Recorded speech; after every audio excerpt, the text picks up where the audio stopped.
कृष्ण भगवान के अलावा महाभारत का ऐसा कौन सा कैरेक्टर है जो आपके दिल को छू गया, जो बहुत अच्छा लगता है आपको? देखिए, बहुत सारे कैरेक्टर्स हो सकते हैं, लेकिन मैं अर्जुन का ही नाम लूँगा। क्यों नाम लूँगा कि 5 भाई थे, 100 भाई उधर थे, 99, और भीष्म हैं, गुरु द्रोण हैं।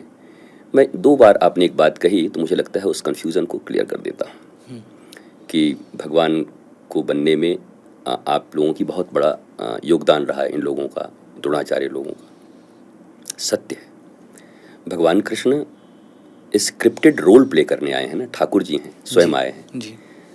तो अब अमरीश पुरी को जो रोल दिया जाता था, तो अमरीश पुरी कोई बुरा आदमी थोड़ी थे, वो बहुत अच्छे आदमी थे। पर पर्दे पर देख करके लगता था साधारण आदमी, अज्ञानी आदमी अगर रास्ते में कहीं मिल जाए तो उसको मार दे कि यही अमरीश पुरी था ना, उसकी माँ को, हीरो के माँ को मारा था, अमिताभ बच्चन के माँ को। तो वे सब स्क्रिप्टेड हैं, भगवान के ही लोग हैं। इवन रावण कौन है आप बताइए? जय और विजय, रावण और कुंभकर्ण हैं। भगवान वैकुंठाधिपति नारायण के द्वारपाल हैं। भगवान ने कहा हम जा रहे हैं जी, एक बढ़िया सा रोल करेंगे, पर ठाकुर जी हमको भी रोल दो, इतने दिन से काम कर रहे हैं। अरे तुमको कौन सा रोल दें? नहीं, हमको कोई बड़ा रोल दीजिए। बोला ठीक है, चलो विलन का रोल तुमको देते हैं।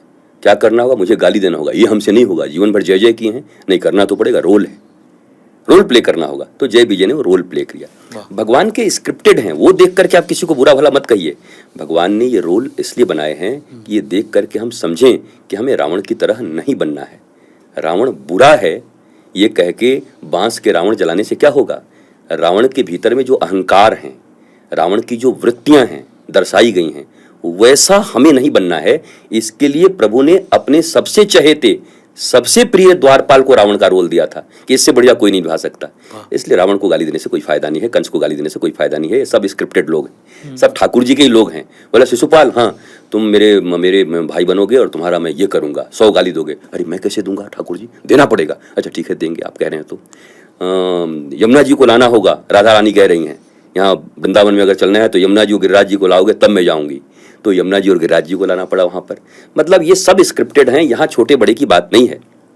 या यहाँ मैं गुरु द्रोण को गलत नहीं बोल रहा हूं, गुरु द्रोण का जो कैरेक्टर है वो हमें नहीं प्ले करना है।